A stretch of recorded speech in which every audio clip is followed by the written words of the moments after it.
आदमी अगर कल से दो शराबी आपस में बात कर रहे हो तो क्या उनकी बातचीत के आधार पर एफआईआर दर्ज कर ली जाएगी? और उपयोग नहीं हो रहा बल्कि दुरुपयोग किया जा रहा है एसओजी को।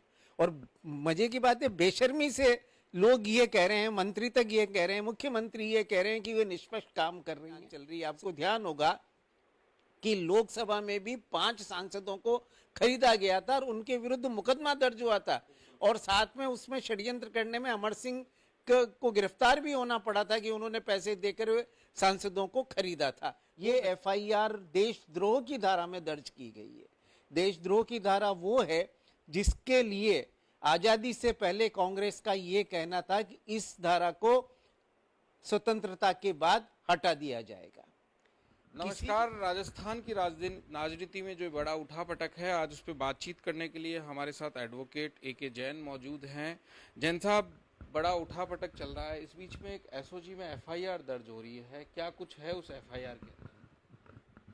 देखिए, जो एफआईआर मैंने देखी है, मुझे तो उस एफआईआर को पढ़कर ताज्जुब हुआ कि एसओजी जैसी संस्था जिसे सीबीआई के समकक्ष स्टेट के लेवल पर माना जाता है, वो स्वयं ही इतनी घटिया एफआईआर दर्ज कर सकती है। एक पुलिस थाने में भी इस तरह की एफआईआर दर्ज नहीं हो सकती।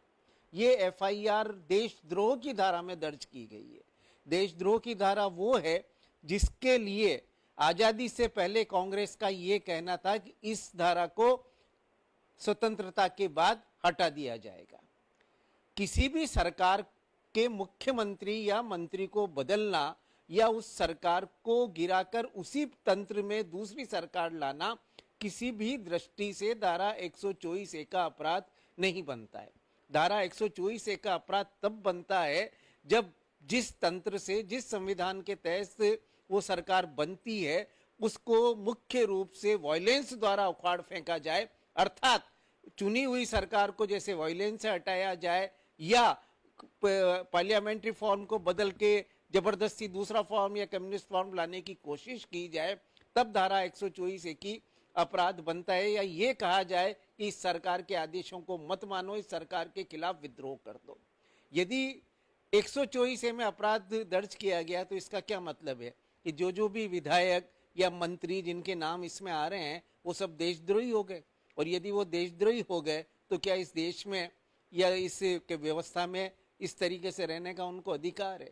ये एफआईआर सिर्फ एक रद्दी कागज का टुकड़ा है जो जिस दिन न्यायालय में जाएगी इसकी धज्जियां उड़ जाएगी। मुझे तो ताज्जुब है कि अब तक एफआईआर दर्ज करने वालों के विरुद्ध फर्जी या कानून के विपरीत एफआईआर दर्ज करने का धारा 166 भारतीय दंड संहिता का अपराध क्यों नहीं दर्ज करवाया गया है?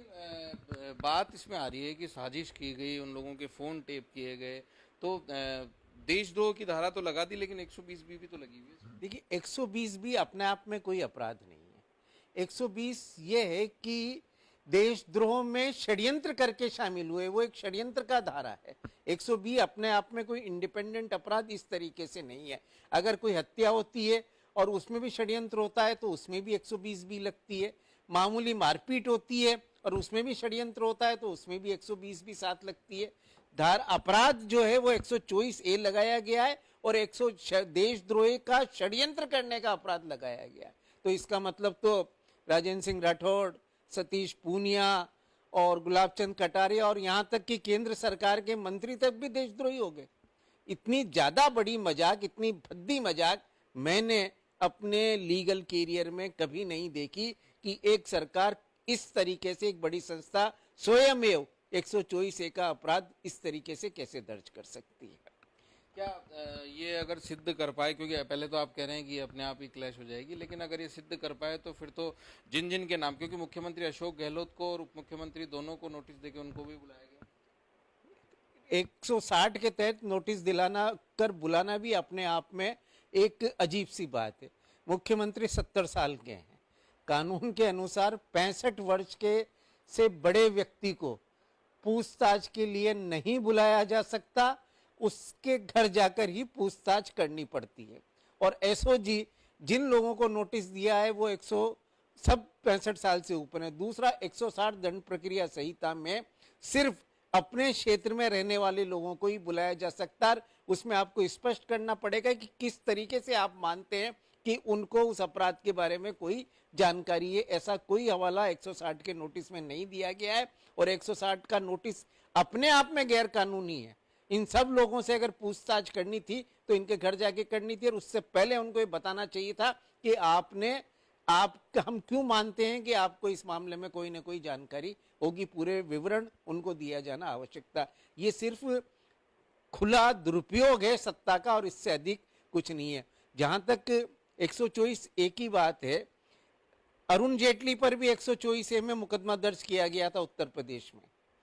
इंदिरा दास का एक फेमस केस है और उसमें इलाहाबाद हाईकोर्ट ने उसको क्वेश्चन करते हुए कहा था कि सरकार का विरोध करना, सरकार बदलने का प्रयास करना, सरकार की आलोचना करना वैधानिक तरीका से, जो हमारे यहाँ का कॉन्स्टिट्यूशन है उसके हिसाब से, या जो खरीदना या वो उसमें 124 से नहीं बनता। यदि कोई लेन देन या पैसे देकर किसी को करप्ट किया जा रहा है तो ये भ्रष्टाचार का मामला बनता है या छल का मामला बनता है, जिसके लिए अलग से मामले में जांच चल रही है। आपको ध्यान होगा कि लोकसभा में भी 5 सांसदों को खरीदा गया था और उनके विरुद्ध मुकदमा दर्ज हुआ था और साथ में उसमें षड्यंत्र करने में अमर सिंह को गिरफ्तार भी होना पड़ा था कि उन्होंने पैसे देकर सांसदों को खरीदा था। वो भ्रष्टाचार का मामला था, वहां देशद्रोह नहीं लगा था। यहाँ एक तमाशा हो रहा है और एसओजी ने इस तरीके से अपने आप प्रथम सूचना रिपोर्ट दर्ज कर ली है।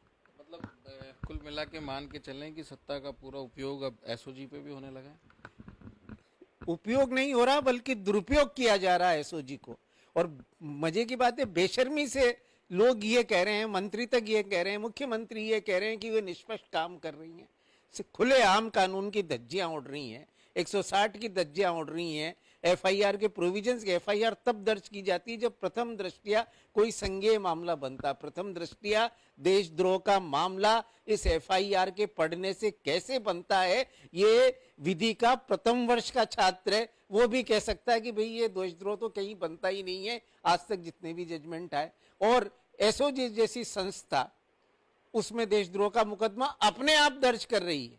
इससे ज्यादा मेरे ख्याल से कानून का मजाक होना संभव नहीं है। बिल्कुल, वाकई है एक सीआई जो है उन्होंने ये मुकदमा खुद ने दर्ज कराया। निश्चित रूप से कि उन्होंने 100 मोटो दर्ज किया है, 100 मोटो पुलिस दर्ज कर सकती है, परंतु उस अपराध के सारे इंग्रेडिएंट्स तो उसमें मौजूद होने चाहिए। देशद्रोह कोई मामूली अपराध नहीं है। हर किसी आदमी को, किसी एक अपराधी को, एक हत्या के अपराधी को भी आप देशद्रोही नहीं कह सकते। और यहां पर इसलिए कि कुछ एमएलएज को पैसे देकर सरकार मंत्री, सरकार भी नहीं है, सरकार तो गवर्नर में नीति करती है और गवर्नर की एड के लिए मंत्रिमंडल होता है। एक मंत्रिमंडल बदलने की कोशिश की जा रही है, उसको देशद्रोह बना ही नहीं जा सकता। और 124 की डेफिनेशन में वो आता ही नहीं, क्योंकि सरकार बदलने की कोशिश। लेकिन वकील साहब एक बात इसमें हम जानना चाहेंगे, ये देशद्रोह की मामला तो नहीं है लेकिन भ्रष्टाचार की श्रेणी में तो आएगा कि, हालांकि ये अभी कंफर्म नहीं है कि पैसे दिए कि नहीं दिए, या देने थे या नहीं देने थे, लेकिन भ्रष्टाचार की देखिए पैसे लेन देन कर ये रिप्रेजेंटेशन ऑफ पीपुल्स एक्ट का अपराध आएगा। और जो आईपीसी में 163-64 जो धाराएं हैं कि वो उनको अगर आएगा कि पब्लिक सर्वेंट, क्योंकि जो एमएलएज हैं वो पब्लिक सर्वेंट की कैटेगरी में आते हैं, कि उनको करप्ट होके पैसे के माध्यम से खरीद फरोख्त करना, इलीगल मीन से वोट देने के लिए उत्प्रेरित करना रिप्रेजेंटेशन ऑफ पीपुल्स एक्ट का अपराध है। और प्रिवेंशन ऑफ करप्शन एक्ट के तहत अपराध है, जिसमें एसीबी को इसमें कार्रवाई करनी चाहिए। अगर पैसे का लेन देन साबित हो जाता है वो जांच करें, और पैसे का लेन देन या इवन पैसे की डिमांड या ऑफर भी साबित हो जाता है तो ये धारा 7 और 8 भ्रष्टाचार अधिनियम के अधीन अपराध बनेगा। लेकिन प्रथम दृष्टया एफआईआर को देख के तो ये लग रहा है कि 2 लोग फोन पे जो बात कर रहे थे कि ऐसे अपन सरकार गिरा देंगे, उसी आधार पे मुकदमा दर्ज कर लिया। यही तो मैं कह गई, किसी भी दृष्टि से ये प्रथम दृष्टिया मामला, क्योंकि 2 आदमी अगर कल से 2 शराबी आपस में बात कर रहे हो तो क्या उनकी बातचीत के आधार पर एफआईआर दर्ज कर ली जाएगी? और अब एसओजी का अगर जो कॉल लॉग होता है, इनका रिकॉर्ड लॉग है, वो निकाल के देखा जाए तो इतनी सैकड़ों बार इनके इस तरह की बातें उसमें दर्ज होती है जिसमें कभी मुकदमा, क्योंकि इससे कोई अपराध के इंग्रेडिएंट्स साबित होने चाहिए कि भाई फलाने आदमी ने फलाने को पैसे देकर खरीदा, तो भी देशद्रोह का नहीं बनता, भ्रष्टाचार निरोधक अधिनियम का अपराध वो बनता। जी बिल्कुल, ये थे सीनियर एडवोकेट ए.के. जैन जो बता रहे थे कि एसओजी में जो ये मामला दर्ज हुआ है, ये जिन धाराओं में दर्ज हुआ है वो धाराएं शायद एसओजी को पहले एक बार जांच परख लेनी चाहिए थी, क्योंकि देशद्रोह के मामले में धाराएं दर्ज कर ली है, जबकि ये मुकदमा देशद्रोह में नहीं बनता है। हालांकि अभी ये कहना मुश्किल होगा कि सरकार में जो सत्ता परिवर्तन की जो बातें चल रही है, विधायकों की खरीद फरोख्त की बातें जो चल रही है, उन पे विराम लग गया या वो बरकरार रहेगी, ये अभी आने वाले समय में ही पता चल सकेगा, क्योंकि मुख्यमंत्री अशोक गहलोत और जो सचिन पायलट के जो बीच विवाद है वो अब बढ़ता जा रहा है और केंद्रीय आलाकमान ही उसमें हस्तक्षेप करके इसको खत्म कर पाएगा। नमस्कार।